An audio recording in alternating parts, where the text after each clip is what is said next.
I'm gonna video you. And you. Oh, yeah. And I know you don't want to be it, but you're in it anyways. We're shooting our very last scene for Lawless. We're in a location that is like, kind of resembles a sort of scrapyard look. Like that. We shot everything out of sequence. So today we're shooting the very first scene, which is the last scene we're shooting. Looking at Justine. And what's happening over here? You look amazing.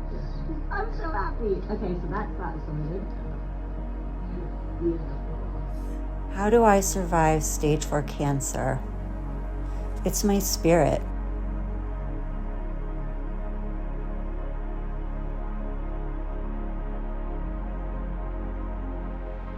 It's been 3 years fighting stage 4 colorectal cancer, which spread to my liver and beyond. Countless surgeries, countless procedures.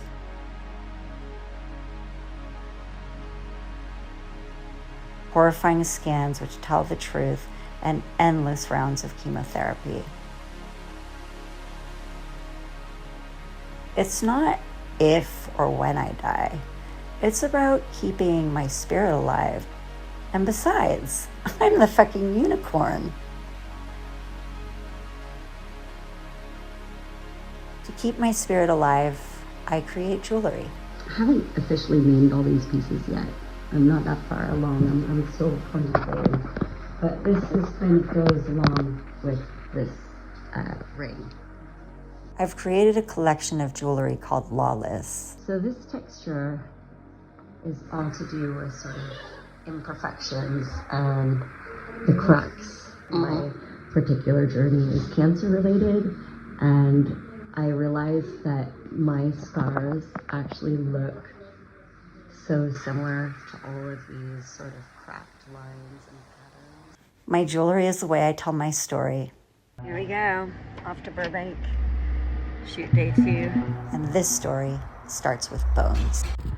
Fierce. Let me just get my angle. Bones' journey begins in a disused scrapyard, and she can't really remember how long she's been there.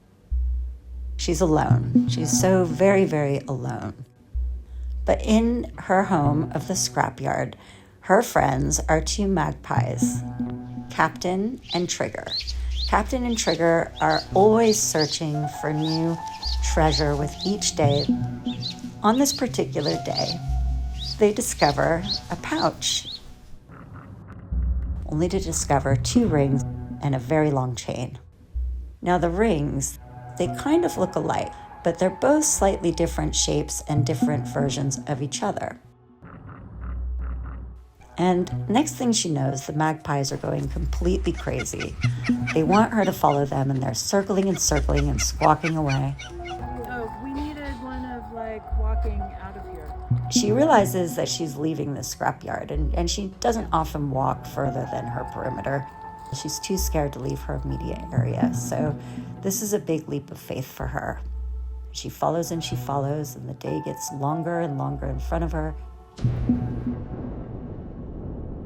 Up in the distance, she sees what she thinks is like a mirage. It looks like the shape of a man with a horse, but she can't be sure.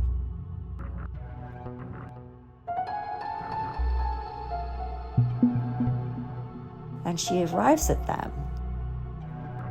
Are they interchangeable? They kind of keep shifting into each other. Around his neck is the most beautiful, shiny, large onyx encased in a setting of silver, and within the crackled texture is the same symbol that is known to her from the pouch and the rings that she has. And they both acknowledge that this symbol, they both possess it. So there's an instant feel of connection between them. They walk on together. They happen to come down and around the path, and they spot a figure in the distance.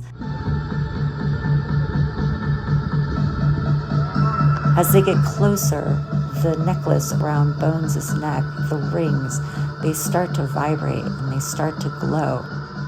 And now we have anomaly. They're all together.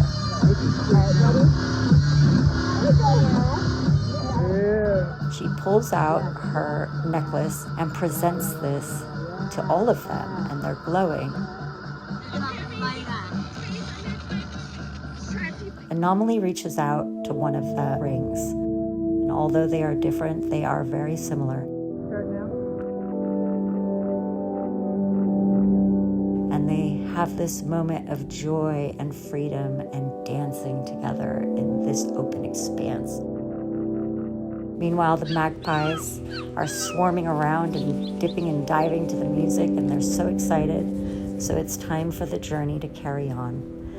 It's been black and white from the beginning of time for these three particular characters. And they look, and the symbol is there, and so they walk towards it like a guiding light.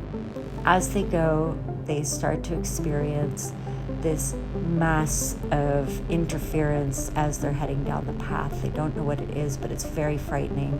They almost can't get through it. When they come out of the other side, they discover another sort of image in the distance.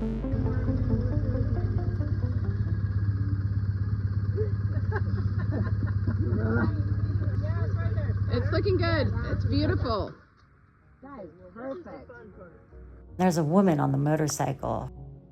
Placed on her finger is a ring covered in sort of deep crackles. She has a necklace around her neck with a glowing garnet. It's almost like drawing them in. They are so focused on it, and they walk closer and they meet the oracle. Ooh, sexy. That guy in Starbucks was flirting with you for a reason. Sorry, don't laugh. Just being tired. The oracle is there with a very open heart. And they all discover that each piece of jewelry that they have discovered, they share with each other, these powerful items. And then they get to the top of the small hill. They discover this most beautiful pepper tree. It looks trustworthy, and this tree is the portal to the other side. They walk through this opening in the tree. They step out the other side, and they cannot believe what they see. It's a colorful world. There's mountains in full color. There's birds in full color. There's grass, there's trees, there's existence. And the magpies, Captain and Trigger, their feathers are iridescent. They're flying around and dipping and squawking and having the time of their lives. And they realize that although they're all different and they've all come from a different journey, they are all the same, and the same sort of heart and being together is what made them stronger, and the jewelry is what ties them together. The jewelry that gives them something symbolic and beautiful to hold, and something that gives them strength and power to proceed, and something that brings them joy to live a good life.